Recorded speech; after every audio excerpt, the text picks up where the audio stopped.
بسم اللہ الرحمن الرحیم۔ اللہم صلی علی محمد وعلی آل محمد کما صلیت علی ابراہیم وعلی آل ابراہیم انک حمید مجید۔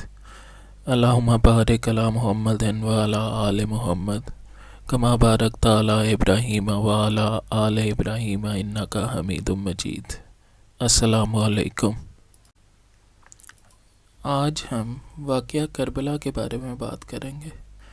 واقعہ کربلا کی تفصیل میں جانے سے پہلے میں یہ سمجھتا ہوں کہ حضرت امام حسین علیہ السلام کا مختصر سا تعارف آپ لوگوں کے ساتھ شیئر کیا جائے۔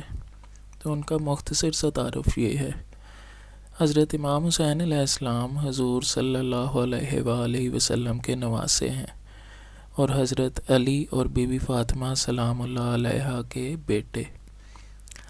حضور صلی اللہ علیہ وآلہ وسلم نے حضرت امام حسین علیہ السلام کے بارے میں کئی احادیث ارشاد فرمائیں، جن میں سے ایک حسین و منی وانا من الحسین، حسین مجھ سے ہے اور میں حسین سے ہوں۔ حضرت امام حسین علیہ السلام کے بڑے بھائی کا نام حضرت امام حسن علیہ السلام ہے۔ یہ دونوں نواسے حضور صلی اللہ علیہ وآلہ وسلم کو بہت پیارے تھے۔ اکثر ایسا ہوتا کہ مدینہ کی گلیوں میں اپنے کندھوں پر بٹھا کر سواری کروایا کرتے۔ کئی دفعہ ایسا ہوتا کہ نماز پڑھتے ہوئے حضرت امام حسین یا حضرت امام حسن حضور صلی اللہ علیہ وآلہ وسلم کی پشت مبارک پر سوار ہو جاتے۔ حضرت امام حسن علیہ السلام اور حضرت امام حسین علیہ السلام جنت کے نوجوانوں کے سردار ہیں۔ حضرت امام حسین علیہ السلام 3 شعبان 4 ہجری کو مدینہ منورہ میں پیدا ہوئے اور آپ کا سارا بچپن حضور صلی اللہ علیہ وآلہ وسلم کی آغوش تربیت میں گزرا۔ اب واپس آتے ہیں واقعہ کربلا کی طرف۔ 60 ہجری رجب کے مہینے میں یزید بن معاویہ اقتدار میں آیا کہ اقتدار میں آنے کے بعد اس نے سب لوگوں سے بیعت کا مطالبہ کیا اور حضرت امام حسین علیہ السلام سے بھی بیعت کا مطالبہ کیا، لیکن حضرت امام حسین علیہ السلام نے بیعت کرنے سے انکار کر دیا۔ اس کی وجہ یہ تھی کہ حضرت امام حسین علیہ السلام کسی بھی فاسق، فاجر، ظالم اور ناحق حکومت کے سامنے اپنا سر نہیں جھکا سکتے تھے۔ یزید نے حضرت امام حسین علیہ السلام سے بیعت لینے کے لیے مختلف طریقوں سے دباؤ ڈالنا شروع کر دیا اور یہ دباؤ اتنا بڑھا کہ بالآخر 28 رجب 60 ہجری کو حضرت امام حسین علیہ السلام کو مدینہ پاک چھوڑنا پڑا۔ 28 رجب 60 ہجری کو حضرت امام حسین نے اپنے خاندان کے کچھ لوگوں کے ساتھ اور چند ساتھیوں کے ساتھ مدینہ سے مکہ کی طرف ہجرت اختیار کی۔ یہ قافلہ مدینہ پاک میں جس گھر سے چلا، میرے پاس اس گھر کی کچھ تصویریں اور ویڈیوز وغیرہ ہیں جو میں آپ کے ساتھ شیئر کرتا ہوں اور ابھی آپ سکرین پہ دیکھ بھی رہے ہوں گے۔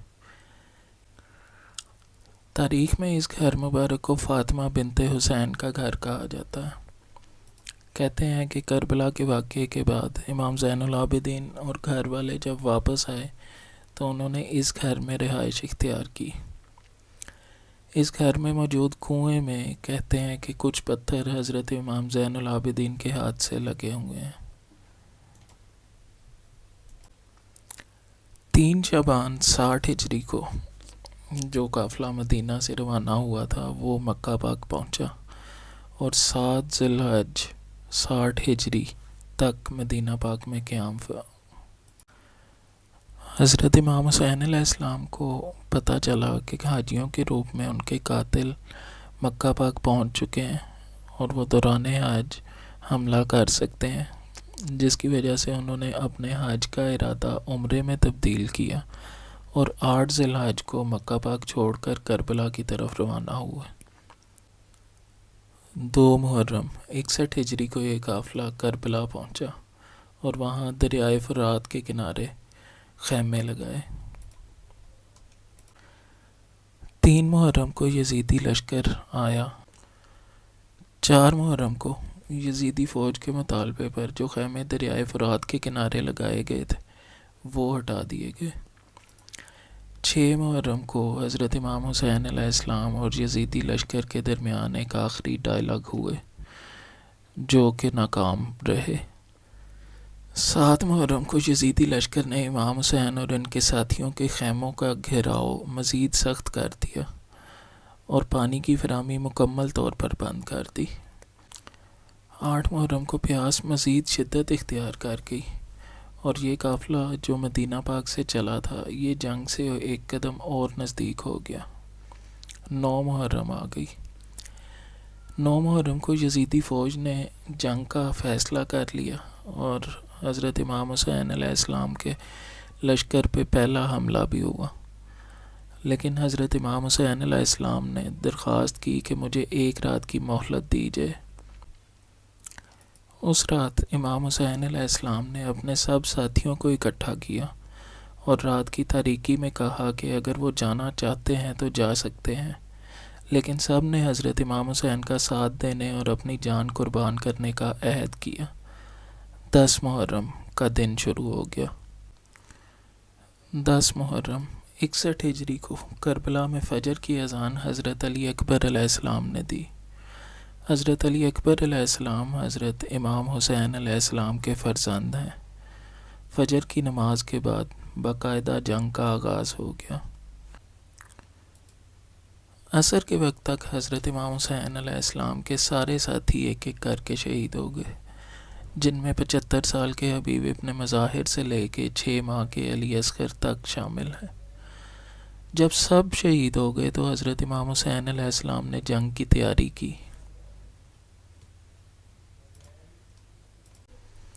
اور یزیدی لشکر سے لڑتے لڑتے عصر کے وقت شہید ہو گئے۔ کربلا کی جنگ میں مردوں میں زندہ بچ جانے والے صرف امام زین العابدین علیہ السلام ہیں۔ امام زین العابدین بیمار ہونے کی وجہ سے 10 محرم کو جنگ میں شرکت نہ فرما سکے۔ آپ حضرت امام حسین علیہ السلام کے فرزند ہیں اور واقعہ کربلا کے وقت امام زین العابدین علیہ السلام کی عمر 23 برس تھی۔ حضرت امام حسین علیہ السلام کی شہادت کے بعد یزیدی لشکر نے خیموں کو آگ لگا دی اور اس رات بی بی زینب سلام اللہ علیہا نے خواتین اور بچوں کی حفاظت فرمائی۔ بی بی زینب سلام اللہ علیہا حضرت امام حسین علیہ السلام کی ہمشیرہ ہیں، جو کہ اس سارے سفر میں حضرت امام حسین علیہ السلام کے ساتھ رہیں۔ کہتے ہیں کہ آسمان کا رنگ 10 محرم کے بعد کئی راتوں تک سرخ رہا اور کئی دنوں تک سرخ آندیاں چلتی رہیں۔ بیت المقدس میں 10 محرم کے والے دن جو بھی پتھر اٹھایا جاتا اس کے نیچے سے تازہ خون نکلتا۔ 11 محرم شروع ہو گیا۔ 11 محرم کو اہل بیت کو قیدی بنا کر کوفہ لے جایا گیا اور کوفے کے بعد اس قافلے کو دمشق کے لیے روانہ کیا گیا۔ راستے میں کئی مشکلات آئیں اور بالآخر یہ قافلہ جو مدینہ پاک سے چلا تھا دربار شام میں پہنچ گیا۔ میری معلومات کے مطابق جو چیزیں مجھے پتہ تھی وہ میں نے آپ لوگوں کے ساتھ شیئر کی ہیں۔